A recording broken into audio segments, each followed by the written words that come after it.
Hello friends! The prevalence of carbonated beverages has reached such a point in our lives that irrespective of your location, be it a city or even a foreign nation, a bottle of Coca-Cola is always within reach. Did you know that there are only two countries where Coca-Cola remains unavailable? North Korea and Cuba. Everywhere else, from movie theaters to cricket matches, from college cafeterias to wedding celebrations, individuals of all ages can be seen sipping on soft drinks.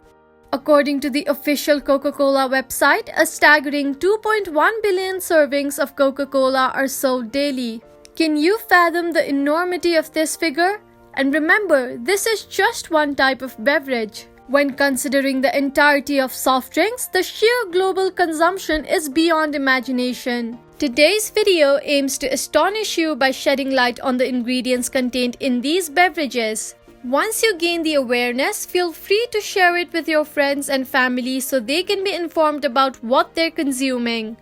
Let's commence this video by dispelling some myths, as the intention here is not to alarm you with falsehoods. My purpose is to provide you with accurate insights into what you're drinking. One significant myth surrounding soft drinks is the comparison to toilet cleaner by critics. Can we equate Pepsi and Coca-Cola with toilet cleaners? The straightforward answer is a resounding no. While some draw this analogy due to the presence of certain acids in both toilet cleaners and soft drinks, it's crucial to discern the differences. The acids present in soft drinks are citric acids and phosphoric acids. Citric acid is naturally found in sources like lemons and oranges. Likewise, phosphoric acid is a common food-grade additive denoted by the code E338.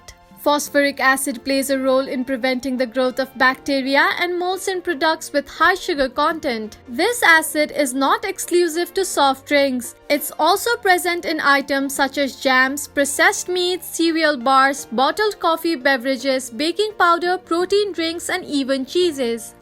Interestingly, these two acids are also found in various toilet cleaners. Homemade toilet cleaners sometimes combine lemon juice with vinegar and baking soda, both of which contains these acids. However, drawing a direct comparison between soft drinks and toilet cleaners is misguided.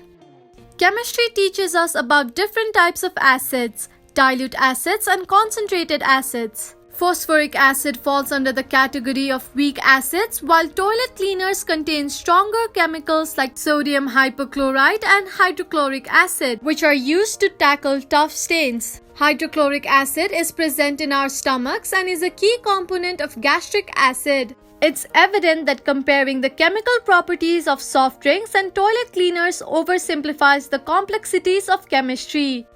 Another misconception involves the pH levels of soft drinks and toilet cleaners. pH levels measure acidity, indicating how acidic a substance is. The pH level of soft drinks typically hovers around 2.5. But consider the acidity of lemon juice, which has a pH range of 2.0 to 2.6, and the acidity level of other fruits like pomegranates and grapes, which are similar. Clearing up this myth prompts the question, is consuming soft drinks safe? The straightforward answer remains no. Let's delve into the reasons why this is the case. Before we address the dangers of soft drinks, let's acknowledge why I initially debunked misconceptions about them. Misinformation is a hazard regardless of whether the resulting conclusion is accurate. It's vital to avoid basing conclusions on misinformation. Now, let's explore the risks associated with soft drinks. I won't delve into secret ingredients in this discussion. Despite occasional reports of contamination, such as the pesticide residue issue that arose in the past, let's assume for the purposes of this video that the soft drinks we're discussing are uncontaminated and are as the companies intend them to be. Flip the bottle and scrutinize the ingredient list. To illustrate, I'll use the example of Mirinda, a PepsiCo brand. However, you'll find a similar counterpart from Coca-Cola, namely Fanta. These two giants, PepsiCo and Coca-Cola, are the industry's behemoths, with Mirinda and Fanta competing head-to-head. Let's examine their calorie content. The label indicates that 100 ml contains 55 calories. Therefore, in a 600 milliliter bottle, it would amount to 55 into 6 is equals to 330 calories. To put it in perspective, this is equivalent to the caloric value of 2 servings of aloo parathas, potato stuffed bread fried in oil. But that's not all. If you were to enjoy a masala dosa with a generous serving of sambar and coconut chutney, the calorie count would be comparable, if not more. You might think that this isn't a significant concern. The crux of the matter lies in the fact that aloo parathas or masala dosas are typically consumed as complete meals and leave you feeling full. However, if you were to down a bottle of Coca-Cola or Mirinda, would that satisfy your hunger? These extra calories offer little satiety. You would still need to consume a regular meal on top of them. Furthermore, regular foods contain a variety of nutrients like protein, sodium, potassium, vitamins, fibers, and fats, essential components for a balanced diet. But what does this beverage offer? Empty calories are devoid of nutrients, primarily in the form of excessive sugar. The sugar content is alarmingly high. To illustrate, I replicated the same amount of sugar in an empty glass and found that 100 ml of Mirinda contains 13.8 grams of sugar. This extrapolates to 82.8 grams of sugar in the entire 600 ml bottle, which is sufficient to fill half a glass. This excessive sugar intake can have detrimental effects on your health.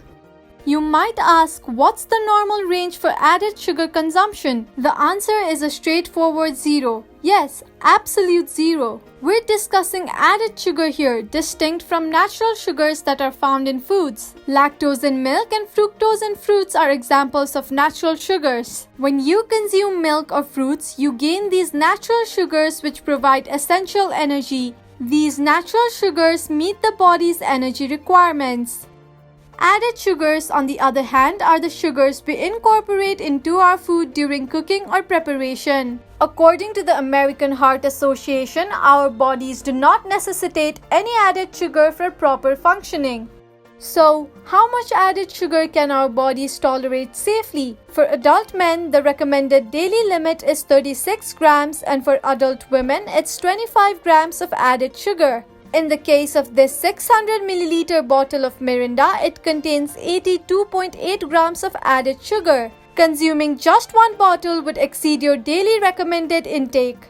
This underscores the point that indulging in such a significant quantity of added sugar daily can have severe repercussions. These consequences might not manifest immediately after a day or two, but consistent consumption over the years can lead to joint pain, premature skin aging, liver damage, type 2 diabetes, pancreatic dysfunction, kidney failure, and a significantly heightened risk of heart attacks.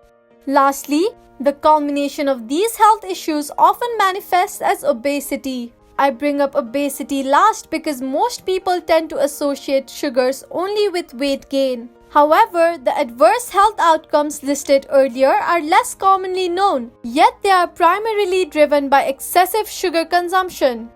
The most perilous aspect of sugar lies in its potential to engender addiction, similar to how individuals become addicted to drugs. A study in 2017 equated sugar addiction to cocaine addiction, which partly explains why people in your vicinity who consume soft drinks tend to do so with regularity. It's rare to encounter individuals who claim to drink soft drinks only once every few months. Those ensnared in sugar addiction either frequently consume soft drinks or, if not, turn to sugary treats like candies, chocolates, sweets, and ice creams, items rich in sugar content. This pattern of consuming large quantities of added sugar is prevalent in various countries, sparking discussions about sugar overconsumption. This dialogue led to PepsiCo launching Diet Pepsi in 1964, followed by Coca-Cola introducing Diet Coke in 1982. Both versions of diet soft drinks boast 0 calories and 0 added sugar. Does this imply that they are entirely safe for consumption? Diet soft drinks employ artificial sweeteners such as aspartame, saccharin, or sucralose. However, these artificial sweeteners possess a contentious history. Numerous studies have linked them to cancer, prompting bans in certain locations. Nonetheless, other organizations have published studies discrediting these cancer connections. A recent study conducted on March 24, 2022 in France analyzed the effects of aspartame on 100,000 adults over 7 to 8 years. The study revealed that aspartame elevates the risk of cancer. The Center of Science in the Public Interest (CSPI) corroborates this on its official website, asserting a link between aspartame and cancer. Furthermore, various studies associate these artificial sweeteners with heart diseases, strokes, diabetes, kidney and liver toxicity, mental health issues, and even birth defects. Despite these concerns, let's momentarily offer them the benefit of the doubt and assume that the studies supporting their safety are correct while the rest are incorrect. However, setting aside this debate, let's delve into the other ingredients. This is just the inception. I'll systematically elucidate each ingredient. The next deleterious ingredient is caramel, imparting a dark brown or black hue of Pepsi and Coca-Cola. Articles from 2012 abound linking caramel to cancer. Caramel, essentially burnt sugar, is created by heating sugar with ammonia and sulfides. This process releases a byproduct 4-methylmizadol, 4-MI, which has been linked to cancer. In California, it is classified as carcinogen, with legislation stipulating that food or drink containing over 29 micrograms of this substance is prohibited, while quantities less than 29 micrograms are permissible. In 2012, samples of soft drinks were found to contain 138 micrograms of 4-MI, over 4 times the permitted limit. Coca-Cola announced a formula change to reduce 4-MI levels after this controversy, but these alterations were confined to the United States. Comparable laws exist in countries like India and other developing nations, yet similar reports of excessive 4-MI levels surfaced in 2014 when an organization assessed various soft drinks. On a tangential note, it's worth noting that consuming foods that are overly burnt is detrimental to health. If your toast is excessively dark or vegetables are overly charred, avoid consuming them. This food contains elevated levels of acrylamide, a probable human carcinogen according to the World Health Organization. Similarly, when sugar is excessively heated to form caramel, it can also become carcinogenic. Now, for those indulging in Mirinda and Fanta, believing they're in the clear since their drinks aren't dark in color, the next revelation is for you. In drinks like Mirinda and Fanta, the vibrant orange hue comes from a synthetic food color coded as E110 or sunset yellow FCF. This dye, derived from petroleum, has historical significance. In 1973, pediatrician Benjamin Feingold discovered that artificial food flavors induced hyperactivity and impacted attention spans in children. Consequently, 22 years ago, countries including Norway, Finland, and Sweden banned sunset yellow FCF in 2000.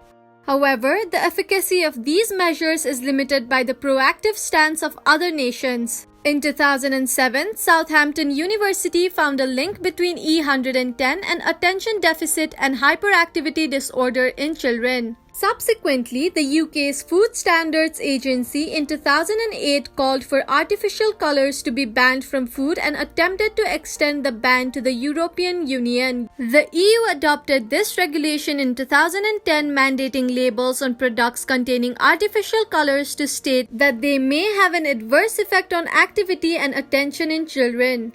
Consequently, several companies ceased using these colors, but primarily within the confines of the EU due to its regulatory standards. Once again, in countries where these regulations are absent, companies capitalize on the gaps in rules and continue to employ the same ingredients. In India, if you turn the bottle of Mirinda, you'll come across the following label: contains permitted synthetic food color 110. As previously mentioned, 110 refers to sunset yellow FCF. These companies display shrewdness in navigating the system, investing money to litigate court cases in each nation. According to PepsiCo's official website, they have allocated $3.6 million in America for lobbying-related endeavors. If you're unfamiliar with lobbying, it could be characterized as legal corruption, where companies legally contribute to political parties with the expectation of favorable judgments and decisions.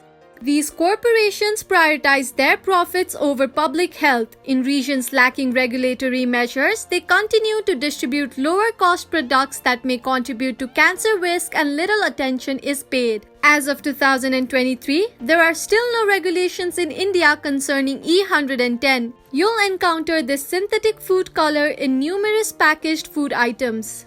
Another pertinent example is our subsequent ingredient, preservative E211, which stands for sodium benzoate. In 2005, the US FDA conducted tests in a private laboratory and discovered that these soft drinks contained benzene, a gas commonly emitted from vehicle exhaust pipes and produced when coal or petrol is burned. Benzene is carcinogenic.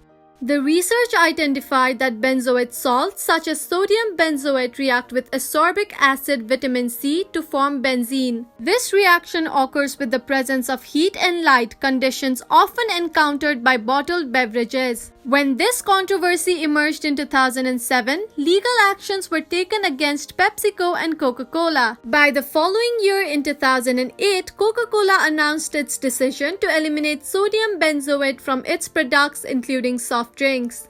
While this might appear as a positive move, it's crucial to note that these shifts usually occur in jurisdictions where litigation is underway. In India, sodium benzoate remains a popular preservative in soft drinks. Excessive sodium consumption, particularly from consuming excessive salt, can lead to hypertension. This is why junk food is frequently associated with hypertension. Moving on to the next ingredient, phosphoric acid, which I previously discussed at the beginning of this video. Some cold drinks include phosphoric acid to deter the growth of mold and bacteria, although not excessively harmful, as it is also present in milk. An unfortunate aspect of phosphoric acid is its potential to erode teeth when consumed in significant quantities. It can lead to dental corrosion. For this reason, children are often cautioned against soft drink consumption to prevent dental damage caused by phosphoric acid. When comparing this dental impact to other potential consequences, it might seem less significant. Apart from these elements, soft drinks often contain acidity regulators. Let's consider Mirinda as an example, although these regulators can be found in numerous other soft drinks as well. Acidity regulator 330 corresponds to citric acid, a natural compound present in foods like lemons, imparting a tangy flavor. It is used as a flavor enhancer. Similarly, 331 refers to sodium citrate, a crystalline salt derived from the fermentation of citric acid. This substance aids in reducing soft drink acidity, preventing oxidation-related spoilage. Additionally, stabilizers appear on the ingredient list identified as E1450, starch sodium ocnyl succinate, and E445 ester gum. These stabilizers and emulsifiers enable the mixing of immiscible liquids, ensuring uniformity and preventing lump formation. Carbonated water or water infused with carbon dioxide provides effervescence in soft drinks. The term soda describes liquids with carbon dioxide infusion. Essentially, soft drinks are sugary sodas primarily composed of carbonated water containing gas and sugar. Other components include artificial colors, preservatives like sodium benzoate, acidity regulators like sodium citrate, and stabilizers such as starch sodium ocnyl succinate. However, the regular consumption of these additives has been linked to potential health risks like obesity, diabetes, osteoporosis, dental issues, and hypertension. The core message emphasizes the composition of soft drinks and the potential health hazards linked to their additives. The narrator encourages viewers to reflect on whether they would choose to consume carbonated water with sugar along with various chemical additives. The narrative raises concerns about indirect marketing practices targeted at children despite pledges from major companies. Celebrities like Virat Kohli and Amitabh Bachchan are cited for their stances against endorsing products they don't consume themselves. The video concludes by advocating for awareness and conscious choices, suggesting that individuals can replace soft drinks with water. The speaker shares their personal experience of transitioning from sugary beverages to water, highlighting the possibility of adapting to this change over time. Viewers are urged to spread this information to promote better health practices. I can attest that I now naturally prefer water over soft drinks. You too can effortlessly cultivate this habit. Transition to drinking pure, uncomplicated water. Endeavor to implement this change in your life. Additionally, please share this video so that its valuable insights can reach your friends and family, aiding them in improving their health. Did you find this video helpful? Feel free to explore other videos in the playlist for further enlightening content. Thank you sincerely.